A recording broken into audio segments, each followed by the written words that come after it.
Baby, anong ginagawa ni Samara? Bakit nakatayo siya sa malapit sa buffet? Mahinang sambit ni Levi sa kanyang tenga. Magkatabi sila nakaupo sa isang mesa habang kumakain. Si Franz naman busy sa pag-aasikaso sa mga bisita nito. Ewan ko sa kanya, baby, parang siya ang celebrant. Bulong niya rito. Pagkatapos niyang kumain, nilapitan niya si Samara. Nasa likuran lamang siya dahil gusto niya makita kung anong pinagkakabalahan nito sa gilid ng long table. Ay, sir, gulay lang po ang kainin ninyo. Masama ang karne, maraming fats. Pigil ito sa isang senior citizen na lalaki. Di nagtagal may matabang bisitang lumapit. Sir, isang piraso lang po ha. Naku, baka ma-high blood po kayo. Concern lang po talaga ako eh. More on fruits po ang kainin ninyo. Payo nito sa lalaki. Huy, ano ginagawa mo? Saway niya rito. Tumahimik ka. Food control manager ako para maraming tira mamaya. Ginugutom mo ba mga bisita ko, ha? Galit na tanong ni Franz kay Samara. Ito naman, concern lang ko sa health nila. Ikaw naman kasi puro karne ang inihanda mo. Alam mo naman na source of cholesterol yan.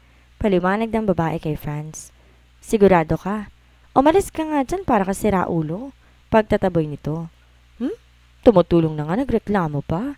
Wika nito kay Franz at hinina ang kanyang braso palayo sa buffet.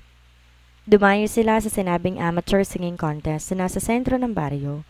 May maliit na stage sa gitnang plaza at ang mga tao nagkukumpulan sa maliit na stage. Ang iba may kani-kaniyang peso sa plaza. May nakaupo sa nakalatag na banig at ang iba sinapin ang tsinelas na suot. Dahil sa kakulitan nilang dalawa ni Samara, pumayag na rin ng mga kalalakihang dumayo sila sa amateur contest. Kahit tapos na ang kaarawan ni Franz, natulog pa ulit sila na isang gabi para manood lamang ng gantong klase ng patimpalak. Bihira lamang ang gantong klaseng entertainment na makikita lamang sa probinsya. Masaya sa pakiramdam, lalo na't malaya ka nakakalabas at di iniinda kung may kalaban. Simpleng paraan ng pamumuhay ng mga tao at kontento ng mga to sa simpleng buhay. Naisip niya na kapag babalik siya ng baryo ni na Franz, magdadala siya ng tulong, mga pagkain, lalo na bigas, tsinelas at mga damit. Kakausapin niya si Samara upang kumbinsihin si King Levi Kingston para sa isang medical mission. Baryo Balutan pala ang pangalan ng lugar ni na Franz. Napangiti siya kasi mukhang bagay na bagay ang kaibigan niyang si Samara sa baryo na ito. Kilala ang pamilya ni na Franz sa baryo kaya nang dumating sila may lumapit na kagad sa kanilang anim dahil kinausap to ng mayor ng lugar kung pwede silang maging horado sa gabing yon.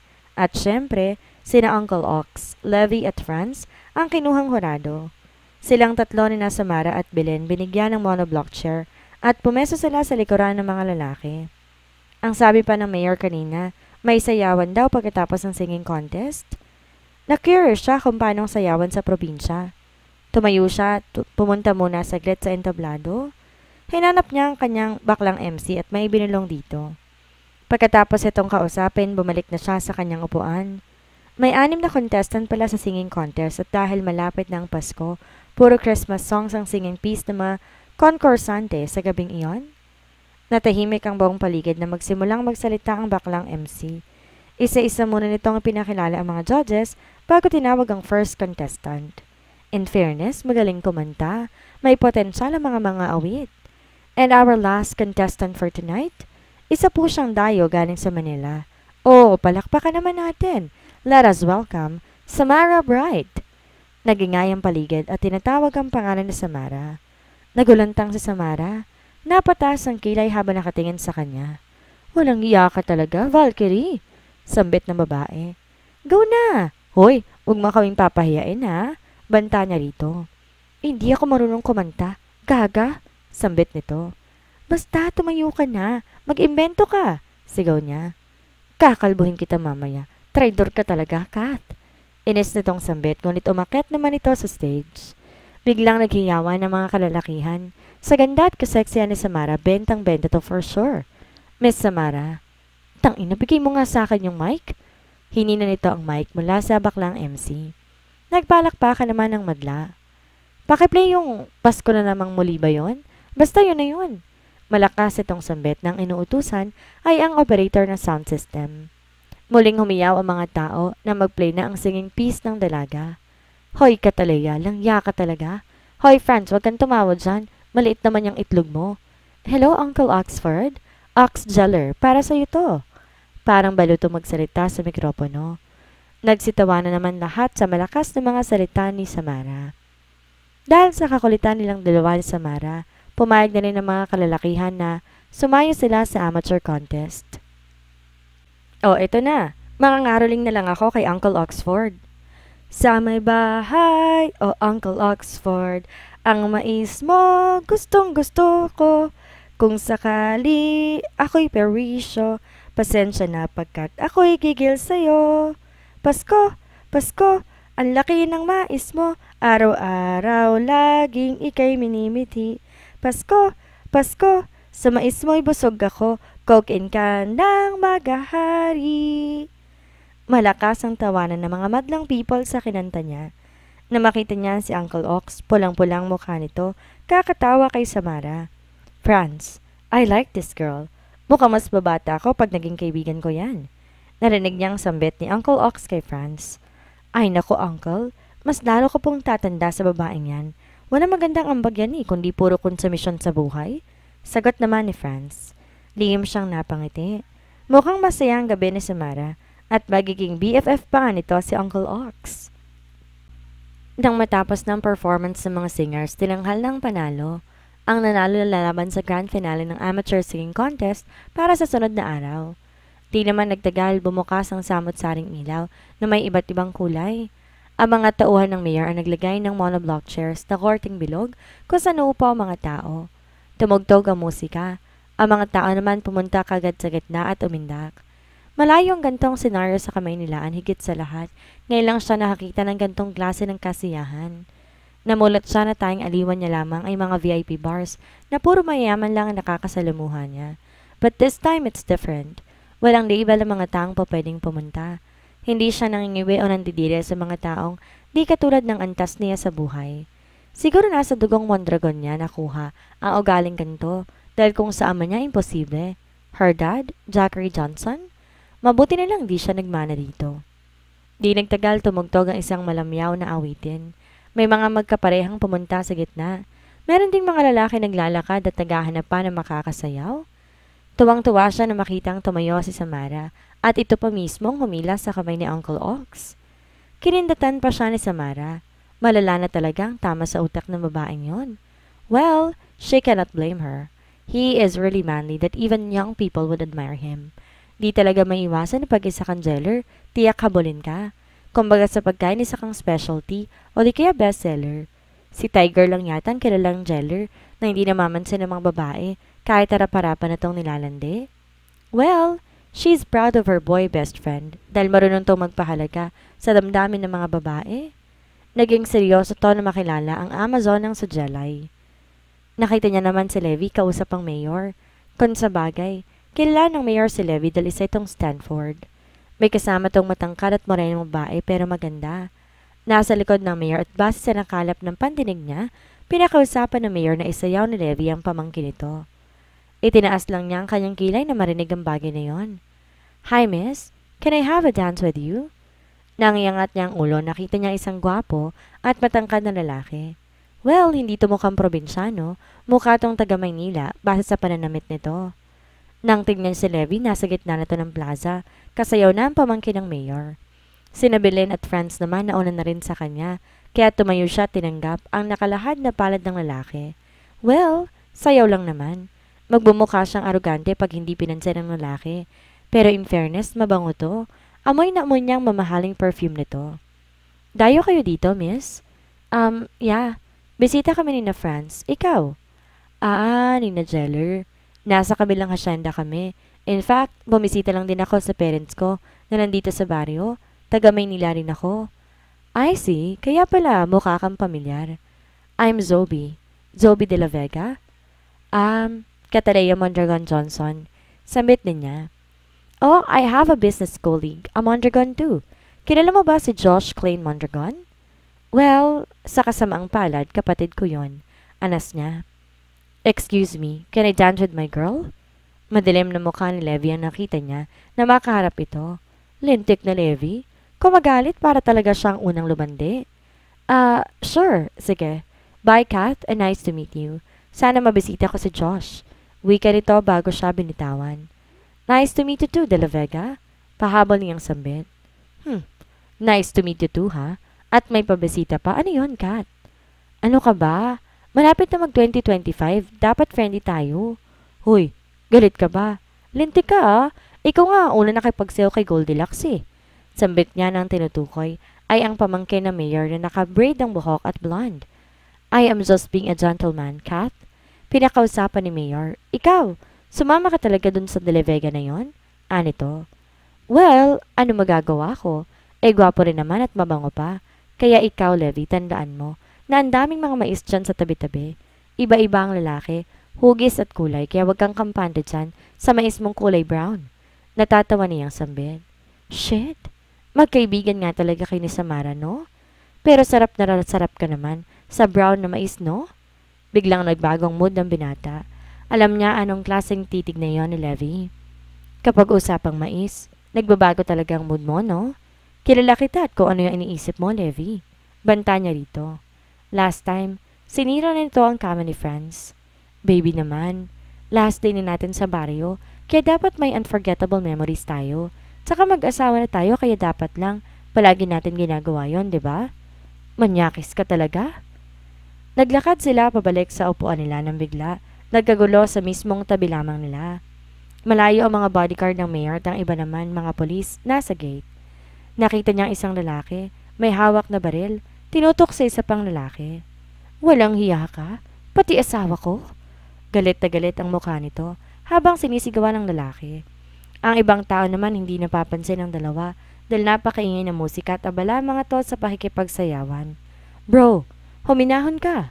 Pakiusap na isa pang lalaki sa lalaking may baril. Huminahon? Nung inago mo sa akin ang asawa ko, nag-isip ka ba? Sagot nito sa lalaki. Sinenyas niya si Lewing dumayo muna, ngunit nakita niyang nasa likod lamang niya ito. Kat, let's go. Sambit ng asawa niya, ngunit di niya to pinakinggan. Kuya, ibaba mong baril mo. Hindi mo lamang ginagawa mo, gusto mo bang makulong? Sambit niya sa lalaki. Dahan-dahan siya naglakad, ngunit pati siya tinutukan din ito. Umalis ka dyan. Wala na akong pakialam kung mabibilangguman ako. Basta't mapatay ko lang ang lalaking traidor na to. Nakita niya ang dalawang daliri nito. Kinalabit ang gatilyo ng baril. Ngunit napakabilis ng kilos niya at mabilis niyang nahawakan ang kalahati ng baril at nagawa pa niyang agawin yon mula sa lalaki. Sinipa niya ang tiyan nito dahil akmang hihilahin siya. Dumating naman ang mga tauhan ni Mayor at hinuli ang lalaki. Baby! Dinig niyang wika ni Levi. Lumapit siya sa lalaki at pinahid ang mga pawis ito sa noo. You move too fast. Nakakapagtaka. Di naman lahat ng bodyguards ay ganun kong kumilos. There is something unusual. Is there something that I need to know, Catalea? Naguguluhang tanong ni Levi. Levi, ako isa akong international assassin? Nais siya sanang sabihin, ngunit pinigil niya ang sarili. Di siya sigurado kung tatanggapin siya nito. Gano'n na talaga akong kumilos, baby. Pagsasinungaling niya. Hinila niya ito upang puntahan ang mga kasamahan nila. Bukas na maaga babalik sila ng Manila. Balik realidad na naman. Pero na-enjoy na nila ang pagtira sa Barrio Balutin. Ipapangako niya babalik siya rito. Di man agad-agad pero babalik siya. Ayaw na muna niyang isipin ang nalalapit na misyon niya. Gusto niyang maging malaya. Pero kailangan may mawala o pa may mga taong lumaya. Masaya siya ngayon pag nakikitang malayo sa kapahamakan si Levi. Masaya ito pag walang banta sa buhay at malayo itong nakakalakad kahit walang mga nakapalibot na bodyguard sa paligid, maliban na lang sa kanya.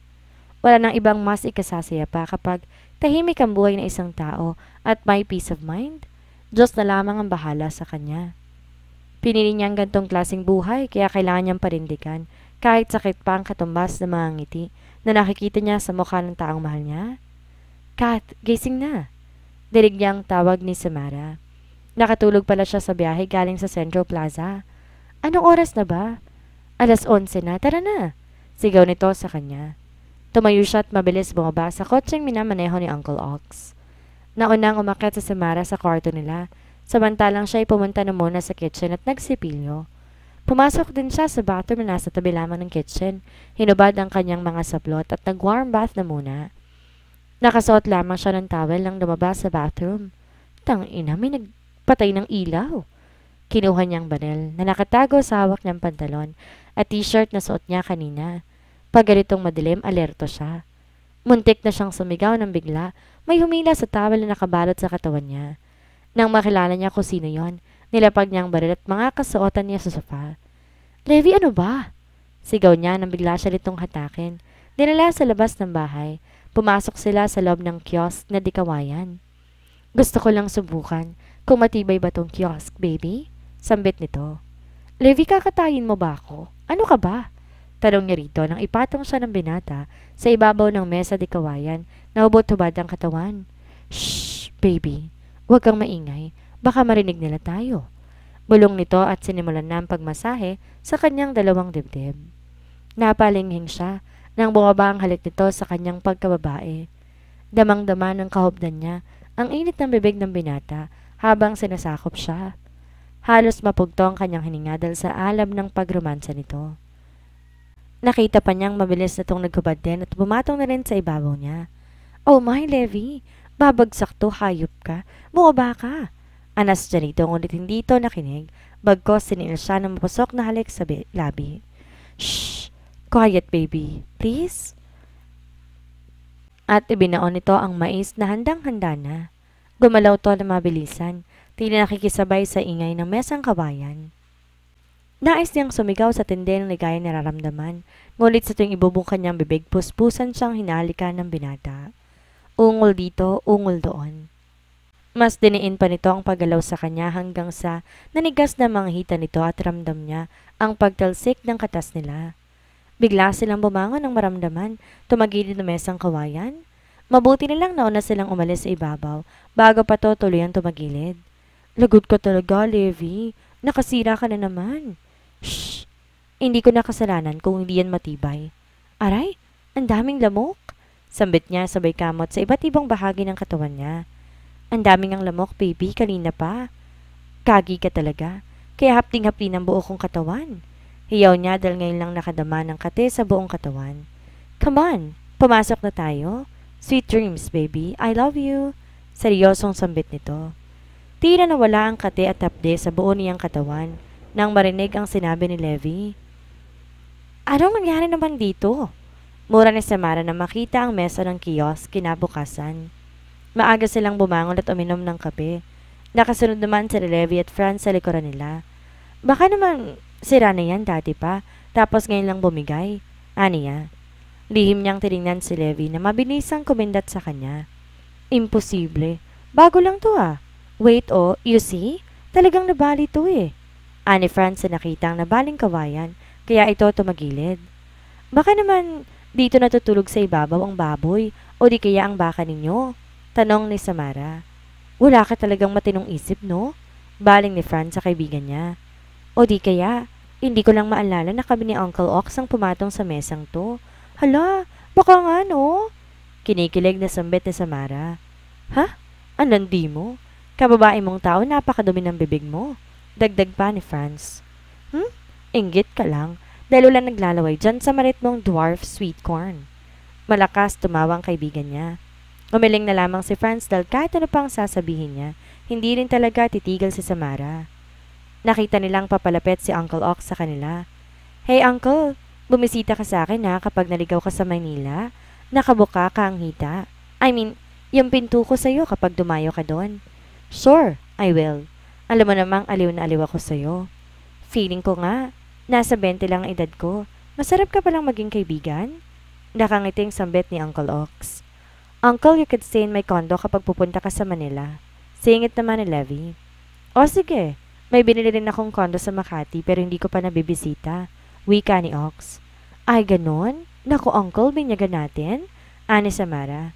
Sige, let's see. Umiling na lamang si Franz sa narinig. Pati sila ni Levi nagkatinginan at tihim na nagbunyi dahil nakalimutan na ng mga ito ang nakatagilid na mesang kawayan sa kanilang harapan. Iha, kamusta ka na? Tanong ni Mayor Sandro pagkatapos niyang magmano dito. Okay lang po ako, Ninong. Kayo po? I'm fine, Iha. Marami na nakabinbin na trabaho but I'm happy that at least I'm still alive. Thank you pala sa magandang performance ng agency ninyo para kay Levi. Nakangiting wika ng Mayor. Tumayuto at nagpaalam na sa kanya dahil papasok na umano to sa City Hall. Napapailing na lamang siya. How could he be involved in that kind of exploitation? Na makita niyang USB, hindi siya makapaniwala. Hey, magmerienda muna tayo. Bumili ako ng nilagang mais kanina. Come on, paborito mo to. Tawag ni Franz. Bit-bit nito ang isang plastic bag ng nilagang mais. Sayang, paborito pa naman to ni Sam. Sambit niya habang kinukuha ang plastic sa kamay ni Franz. Nagtungo sila ng kitchen at doon nagmerienda. Masaya silang nagkukwentuhan nang dumating si Samara. May bit-bit na malaking plastic at may lamang mga regalo. Wow! Napadaan ka, Samara. Anong kailangan mo? Tanong niya sa kaibigan na hindi man lang nagsabi na pupuntan siya sa company ng mga Stanford. Alam mo naman ako, di ba? I'm full of surprises. Charan! Pinaaga ko na ang Christmas gifts ko sa inyo kasi babalik na muna ako ng States. I will be resigning as an agent. Anito. Palagi na lang itong on leave sa trabaho. Ngayon, tuloy na itong mag-resign. This is for you, Kat, and para sa ito, Pogi. Sambit nito habang isa-isang iniaabot ang mga regalo sa kanila ni Franz. Wow, marunong ka rin palang mang regalo. Kala ko naman napakakuripot mo. Sabat naman ni Franz. Wala man lang thank you. By the way, pera mo naman yan eh. Binuksan ko ang alkansya mo na nakita ko sa kwarto mo. Napakawalang iya mo naman. Ines natura ni Franz. Siyempre, joke lang no. O, buksan nyo na. Huwag na kayo mahiya. Maarteng sambit ni Samara. Umupo ito sa tabi ni Franz at kumuha na isang pirasong mais. My favorite sweet corn. Ang laki naman. Naalala ko tuloy si Uncle Ox mo, Franz. Wow! Thank you, Sam. Masaya niyang sambit na makitang laman ng regalo ng kaibigan. Itim na shades ang niregalo nito sa kanya. Seriously, you're such a bitch. Malakas sa sambit ni Franz nang buksan ng regalo. 6 na pirasong brief na kulay puti. Pasalamat ka nga, niregaluhan ka pa, no? Be thankful na nga lang, pwede. Pakikwit ka pa. Nakita ko nga mga brief mo sa kwarto mo. Puro butas-butas at ang garter. Lawlaw na. Tukso pa nito sa kanya. Biglang namula ang mukha ni Franz dahil sa pinagsasabi ng dalaga. Magbibigay ka na rin lang. Nang insulto ka pa. Isa pa wala akong brief na butas-butas. In denial pa. Hoy kayong dalawa. Manahimik na nga kayo. Para kayong mga bata dyan. Saway niya sa dalawa. Tumahimik naman ang dalawa, tinuloy na lamang pagmemerienda. Di naman nagtagal, nagpaalam na si Samara. Magiging abala na raw umano ito sa flight nito. Kailangan natin maghanda para sa isang press conference ni Dad. We can't be sure. Baka nandyan pa rin ang mga taong gustong pumatay sa kanya. Let us double the security. Seryosong sambit ni Levi sa kanilang dalawa nang tinawagan sa nito sa loob ng opisina. Susunod na linggo ang press conference ni Mayor Zandro. Ito na ang tamang pagkakataon na gawin ang pinaplano niya. Wala nang atrasan dahil kailangan niya nang gawin yon. Kat, are you listening? Yan, naiintindihan ko. Good. And you, Franz? Ikaw nang bahala sa mga polis, ha? I trust you. Copy, boss. Leave it to me. Anito kay Levi. Levi, may pupuntahan lang ako, ha? She stood up. Di niya narinig kung sumang-ayon ba ito o hindi, basta dumiretso na lamang siyang palabas sa opisina. Mabilis umalis sa building na yon. Mabibigat ang mga hakbang niya palayo sa company. This past few weeks, panay ang tawag sa kanya ng isang unknown number. Alam niya kung sino yon. A constant reminder by General Ruiz. Gustong-gusto na nitong patayin si Mayor Zandro. He is pressuring her too much. Nasa park nila siya nang biglang may humintong malaking itim na motor sa harapan niya. Inalis nito ang helmet at dahan-dahan lumapit sa kanya. He just want to remind you, Kat. At naiinip na raw siya. Sambit ni Micaela. I know. Sabihin mo sa kanya malapit na. Double meaning? Kinindatan lamang niya si Micaela at mariintong tumango sa kanya. Sa lahat ng magkakaibigan silang dalawa ni Ella ang may pagkakahawig. Their body and the way they move, malaki ang pagkakapareho. Si Samara mas matangkad pa sa kanilang dalawa at mas maputi, pero sa kagandahan parehas silang angat. Naisipan muna niyang dumaan sa isang restaurant bago bumalik kay Levi. Umorder siya ng bulalo na may sili. Bigla na lamang pumasok sa isip niya kanina para masarap kumain ng soup. Habang kumakain siya, napansin niyang dalawang pareha na pumasok sa restaurant. Kumaway siya sa dalawa at ngumiti naman ang mga to nang makita siya. Hoy babae, akala ko ba busy ka? Tanong niya kay Samara. Kasama nito si Uncle Ox na ngayon, naka-polo shirt at tight jeans. Maraming mga babae na kahit kasama ng mga partner nila, todo hagod pa rin kay Oxford. Ang lakas nga talaga ng dating ng jeller na to. Hmm? Nagkataon lang na binisita niya ako, no? And guess what? Aalis siya papuntang States at sabay pa ang flight namin. O, di ba? Kumikerengkeng na sambit ni Samara. Umupo ang dalawa sa tapat niya at umorder din ng bulalo na makita siyang sarap na sarap habang kumakain. Kamusta, Kat? Tanong ni Ox sa kanya. I'm fine, Uncle. How about you? Baling nga rito. Fine too. Pero medyo busy na rin kasi tinawagan ako sa States. May emergency raw sa company namin. So eto, taalis na naman. Wika ni Ox. So, hindi na ako magtatagal ha. Kailangan ko pang balikan si Levi eh. Tumayo na siya pagkatapos kumain. By the way, Sam, ano nga pala regalo mo kay Uncle Ox? Baling niya sa kaibigan. Regalo? Uncle, pwede katawan ko na lang? Walang damage to. Brand new pa talaga pero walang warranty, Uncle ha. Once you took it, you can't return it. Natatawang sambit ni Samara. Know what? Napakapilya mo talaga, Sam. Puro kapiro. Batang to talaga, oh. Malakas sa sambit ni Ox.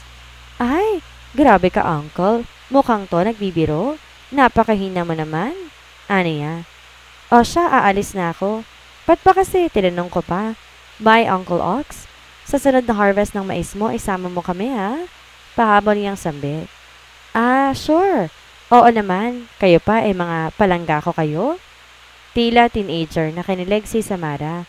Ay, Uncle, basta sa akin yung mais na palaging nakatayo, ha? At hindi lumalambot kapag inilalaga. Malakas naman tumawa si Ox sa sinabi ni Samara. Pailing-iling siya habang naglalakad palabas ng restaurant. Kailan kaya titino ang kaibigan niya? Pero kahit siya naman, hindi rin matino kagaya nito. Madilim na makabalik siya ng Stanford Mansion. Wala pa si Levi pero nandoon na si Mayor. Matagal na silang nag-uusap nang dumating si Levi. Good evening, Dad. Bati nito sa ama. Hello, son. Nandito ka na pala. Maganda ang pinag-uusapan namin ni Kat kanina pa. Kaya di kita napansin? Ngumiti siya kay Levi nang umupo ito sa tabi niya. Wow! Pwedeng sumali sa magandang usapan na yan? Wika ng binata, lihim pinipisil ang kanyang legs. Late ka na. Ano yan sa binata? Maraming dapat pirmahan at i-revise sa mga proposal sa office eh. Anito. Habang nakikita niya mag-amang masaya habang nagkukwentuhan, siya na may lihim na nalulungkot. I'm sorry, but this really have to end? Ani niya sa sarili ngayon pa lamang nalulumbay na. Sa tingin niya para nasa isang pelikulang buhay niya. Imposible kung iisipin pero nangyayari din pala. At malas niya dahil sa kanya pa talaga. Tumayo si Mayor Zandro. Iniwan na silang dalawa. Baby, para sa'yo pala. Sambit niya sa binata habang inaabot dito ang binili niyang regalo. Wow! Thanks, baby. Thanks a lot. Advance Merry Christmas. Niyakap siya nito na mahigpit. Sana, ganito rin ang kahigpit ang pagmamahal nito para sa kanya. Isuot mo lagi yan, ha? Kahit nasa malayo ako. Wika niya sa asawa. Isang mamahaling smartwatch ang binigay niya rito. Kinuha naman niyang relo at sinuot yon kay Levi. Tinanggal niya ang lumang relo nito. Lalayo ka na naman ba? Yeah, baby. Baka this time matagal na hindi tayo magsasama. Niya. Nakita niya ang pagbabago ng mood nito. Karina galak na galak ang binata, ngunit napalitan iyon ng lumbay. Pero wag kang mag-alala, baby. Babalik ako basta't intayin mo lang ako. Sana kahit malayo ko, magtitiwala ka pa rin sa akin. Inawakan niya magkabilang palad nito at maging pinagmasdan ng gwapo nitong mukha. Yeah, promise, baby. Sambit nito sa kanya sabay ang pagsiil ng halik nito sa kanyang mga labi.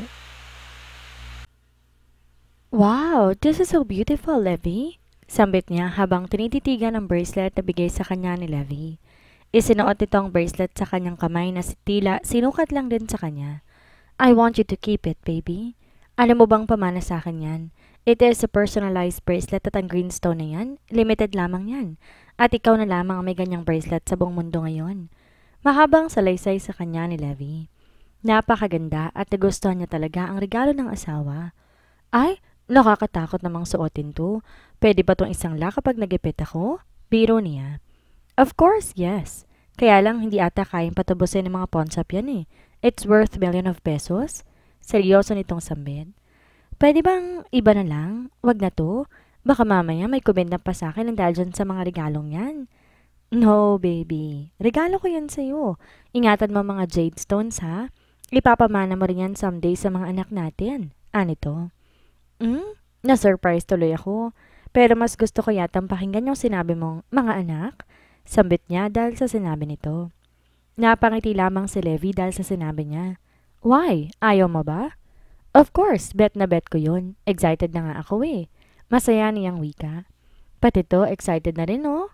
Sambit nito na ang tinutukoy ay ang bumukol na alaga nito sa loob ng suot na pantalon. Gosh, baby, mamaya na yan. Parating na mga staffs mo. Saway niya rito. May meeting to ngayon sa lahat ng department heads. Pag-uusapan nila ang gaganapin Christmas party ng company. Taon-taon kasi may programa at parigalo ang company sa mga empleyado. Pinapatikas mo to palagi, baby eh.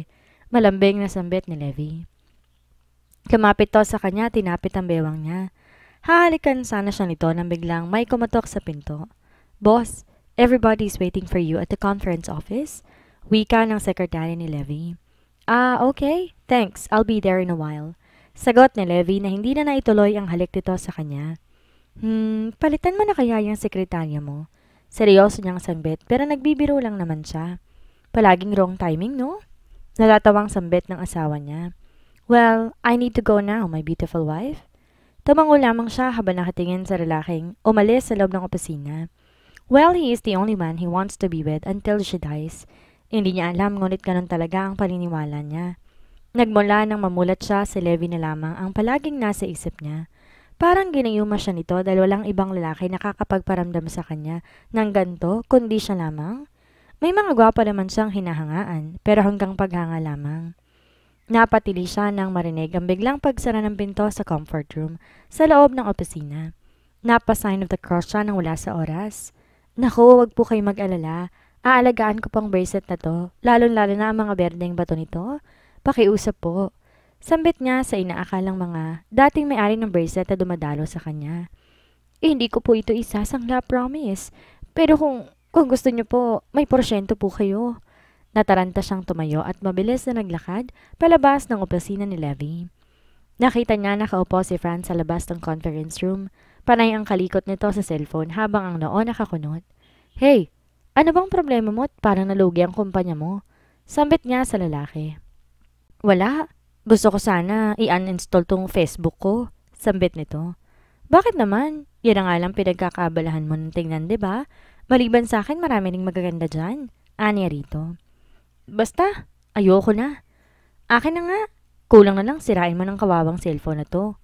Ah, kaya ka pala galit dahil dito. I smell something, ha? Tukso niya kay Franz habang pinapakita rito ang litrato ni na Samara at Uncle Ox na masaya habang naliligo sa isang white sand beach. Account yon ni Uncle Ox dahil si Samara wala namang hilig sa mga social media. Magkasamang dalawa. Di niya alam kung saang beach yon pero in fairness, napakaganda ng beach at napakaganda rin ng bruhang si Samara na nakatupis lamang. Bihira lamang tong magpakita ng laman sa mga taong nilalandi lamang ito. Natawa siya tuloy sa kaibigan. Yes, Samara is gifted with porcelain soft skin kaya ayaw na ayaw nitong magpasunog sa sikat ng araw. Pero look at her now. Ang sarap tadyakan sa matris. Halatang lumalandi sa uncle ni Franz. Galit? At bakit naman ako magagalit, ha? Ang sabi ko, i-uninstall ko dahil punong-puno ng memory ng cellphone ko. Burahin ko na lang mga hindi importanteng app. Punong-puno ng memory or punong-puno ng selos at inggit yung balon-balunan mo. Nakangisi niyang wika sa binata na hindi na maipinta ang mukha dahil sa mga mas ginagatong pa niya. In fairness, bagay naman sila ni Uncle Ox, no? Wow, may auntie ka na soon, asshole. Tukso niya. Well, no way. That won't happen. At bakit naman, Aber? Bagay naman sila. Si Uncle mo ka nasa 20 lang, no? KJ mo naman. Baka gusto mo lang para sa iyong kaibigan ko. Panunokso niyang muli dito. Ako? Magkakagusto sa kaibigan mong patay gutom? Ayaw mo nun? Pati ikaw kakainin niya ng bonggang-bongga. Abnormal nga yung kaibigan mo eh. Bakit ka ba galit na galit sa kanya, ha? The more you hate, the more you love nga raw, diba? What if sundan mo sila? Gusto mo ba ibigay ko siyang address niya sa States? Wika niya sa binata. Ayoko lang nadidikit sa isang jeller ang babaeng yan. Wow, nakaka-touch naman. Kung ayaw mo siyang maging auntie mo, ito ang address niya. Natatawa niyang sambit, sabay abot ng maliit na papel sa binata. Kung susundan ko sila, iisipin niya naghahabol ako sa kanya. Baka lumas makilipa ang ulo ng babaeng yun. Ikaw din. Baka sa pagbalik nila may instant, Tita Samara ka na. Gusto mo ba yon? Lihim siyang napapangiti dahil sa pang-aalas kaniya sa binata. Of course not. Matigas nitong sambit. So go and distract them, asshole. Tawang-tawa siya sa reaksyon ni Franz. Well, malalaman niya next week kung susunod to sa dalawa. Gusto niyang batukan ng kaibigan dahil ang sabi nito, magiging abala ito sa pag-aasikaso sa pag-resign sa trabaho, pero mukha yatang abala ito sa paglalandi. Sa tingin niya kapag tuluyang nagwagi ang kaibigan niya sa paglandi kay Uncle Ox, hindi nito makakayang hagupit ni Uncle. Sa itsura nito siguradong wild to sa kama at siguradong mayuyupi ang kaibigan niya. Psst, Franz, I think napakagaling ni Uncle sa kama, no? I'm sure busog na busog ang morning ni Samara sa mais ni Uncle. Natatawa niyang sambit. Shut up! Ano ba, Kath? Hindi ganon yun si Uncle. Oo nga, hindi santo ang uncle mo para hindi galawin ng bruhang yon. Malakas niyang sambit bago pumunta sa loob ng kitchen at naghanap na makakain niya sa pantry. Puspusan ang paghahanda nila para sa conference ng mayor mamayang gabi. Maraming mga pulis na nakakalat upang siguruhin ang kaligtasan ni Mayor Sandro.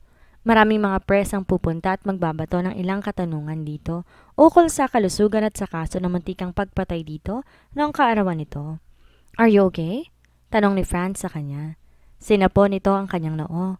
May lagnat ka, Kath. Umuwi ka na kaya? Kaya na namin to.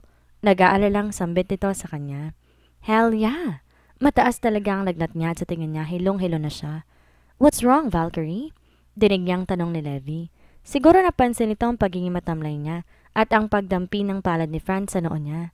Kahit kilala ng lalaki si Franz, ayaw pa rin nito na may humahawak na iba sa kanya. She's not feeling well, boss, sambit ni Franz. Sinapo namang muli ni Levi ang kanyang noo at umiling to nang maramdamang napakainit niya. Kaya ko naman wala lang to. Come on, lagnat lang naman to at di nakakamatay. Sambit niya sa dalawa. Hindi rin niya maintindihan ang sarili kung bakit bigla na lamang siyang nilagnat. She tried to stand straight para ipakita sa dalawang lalaki na malakas pa siya at pwede pa siyang magtrabaho. Come on, ihahatid na muna kita sa inyo. You should rest, Kath. Marami namang pulis at iba pang tauhan si Dad dito eh. You should rest for a while, okay? Huwag matigas ang ulo mo. As your boss, you need to follow my instructions. Anito sa kanya sabay hawak sa bewang niya at giniya na siya palabas ng building. Ihadanit siya ng binata patungo sa mansyon nila. Sumama rin to paakit sa kwarto niya at nag-utos sa isang kasambahay nila na magdala ng towel at malamig na tubig upang mababawasan ang matinding init ng kanyang katawan. Nagpatulo din si Levi ng soup sa katulong. Magpahinga ka lang ha? After Dad's press con, I'll be back here. Anito. Wala naman ang mga magulang niya at ang Kuya Josh niya hindi niya mahagilap. Thanks baby pero kaya ko naman alagaan ang sarili ko. Niya. You are my wife now, and I'm your husband. Walang ibang gagawa nito kundi ako, okay? Salamat, Levi. Tinitingnan lamang niya mukha ng asawa habang pinapahid nito ang basang bimpo sa kanyang katawan. Napakainit mo, baby. Mukhang mas tumaas pa ang lagnat mo. Nag-aalalang sambit nito. What if dalhin na kita sa ospital? Okay lang ako, ano ka ba? Uminom na ako ng gamot, mamaya tatalam na yan. Sagot niya. Parang siya lang atang di nakakaramdam na sobrang init niya. She's not feeling okay but she feels so numb this time. Kinuha kanyang cellphone na mag-vibrate. Can't wait to celebrate later. Accomplish your mission tonight. Text yon mula kay General. Isang pagpapaalala na naman ang gabing ito ay uling gabi ni Mr. Mayor Sandro. Sino yon? Tanong ni Levi na maging balisa na naman siya. Nothing. Notification lang. So, Levi, kailangan mo nang bumalik. I'm okay and I will be fine. Salamat baby sa pag-aalaga mo sa akin. Sambit niya sabay kuha sa isang palad nito na marin niyang hinalikan. Don't mention it. I'm happy taking care of you. Niya. Niyakap siya nito na mahigpit bago ito tumayo at nagpaalam na babalik na muna sa press con. Ilang oras na lang kasi magsisimula na. Kalahating oras na muna siyang nagpahinga sa kama bago tumayo at sinuot ang all-black suit niya. Kanina habang ini-inspect ang paligid, nakakita siya ng weak spot kung saan po pwedeng pumesto. Sinadya niyang sabihin sa mga pulis na may mga tao na siyang nilagay doon pero wala naman. Isa yung building na hindi pa natapos na nasa tabi lamang ng City Hall. Nang dumilim na ang paligid, saka siya sumakay sa motor niya at pinaandar yon. Pinarada niya ang kanyang motor sa isang basurahan sa loob ng isang eskinita na gagawin niyang escape route. Tinakpan lang niya yon ng malaking karton upang di yun mabisto ng mga taong dumaraan. Mabilis siyang umakyat sa ikatlong palapag at inihanda na rin ang sniper rifle na gagamitin. Ginamit niya ang kanyang maliit na digital telescope upang hanapin ang mayor at bingo! Nakita niya ang long table sa harapan kung saan magiging pwesto nito mamaya. Binalik niya ang kanyang digital telescope at nagpahinga saglit. Pawisan siya habang nakasandal sa pader. Makailang buntong hinga na rin ang kanyang pinakawalan. First time niyang gagawin to sa isang taong malapit sa kanya at sa taong mahal niya. Hindi nagtagal, nagsimula na mag-ingay sa loob ng conference room ng City Hall. Maliit lamang ang open spot niya pero kuhang-kuha niya yon. They were trained na kahit butas lang ng karayo mababaril nila ang kanilang target at alam niya na kapag mga kasamahan niyang assassins na miyembro ng pulisya mag-iimbestiga ang malalaman kung sino nagtrabaho sa gabing yon. Sila lamang ni Nazi, Samara at Tiger ang makakagawa ng ganito kalimitadong exposure. Inawakan niyang necklace at hinalikan yon. Isip at puso. Isip at puso ang gagamitin. Pero sa pagkakataong to, papatay siya para sa pag-ibig. Narinig niyang tinawagan ang pangalan ni Mayor Zandra Stanford. Nakaputing polo at itim na slacks ang mayor nang pumunta ito sa harapan. Maraming mga tauhan na nakapalibot dito, pero nang magsimula na ipumesto mga to sa likuran ng amo, naging mapagmatsyag at alerto. Inasinta niya sa bandang ulo ng mayor pero sandali siyang tumigil na makita ang anak nito na nasa tabi lamang ng mayor. It's now or never. Sambit niya at sabay ng pagpatak ng mga luha niya ay ang paglaya ng isang bala na kikitil sa buhay ng kanyang ninong, ng kanyang father-in-law. Hindi niya na nakita ang sumunod pang mga pangyayari dahil mabilis na siyang umalis sa lugar na yon at umuwi na sa kanilang mansyon. Basta't ang huli niyang nakita ay ang nagulat at tatarantang mukha ni Levi at nasasaktan siya dahil alam niya nasasaktan ito ngayon. Nang dumating sa mansyon, agad siyang naligo kahit ramdam niya, mataas pa rin ang lagnat niya. Nagbihis ulit siya at pinuntahan niya si Levi. Nag-text si Levi na nasa police station daw ito at kinakausap pa ng mga investigador. Nandoon din daw si Franz at kasamang binata. Si Mayor Zandro nasa ospital pa raw pero hindi na umano ito nakaligtas. Sinabi niya kay Levi, diretso na muna siya sa ospital kung saan naroon ang mayor. Nang dumating siya, may puting telang nakatakip sa buong katawan nito. Naroon ang general na lihim na napangiti nang makita siya. Excuse me po, kailangan na naming dalhin si mayor?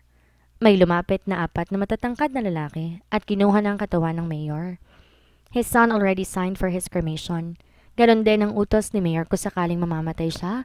Saad ng right hand ni mayor na si Joshua.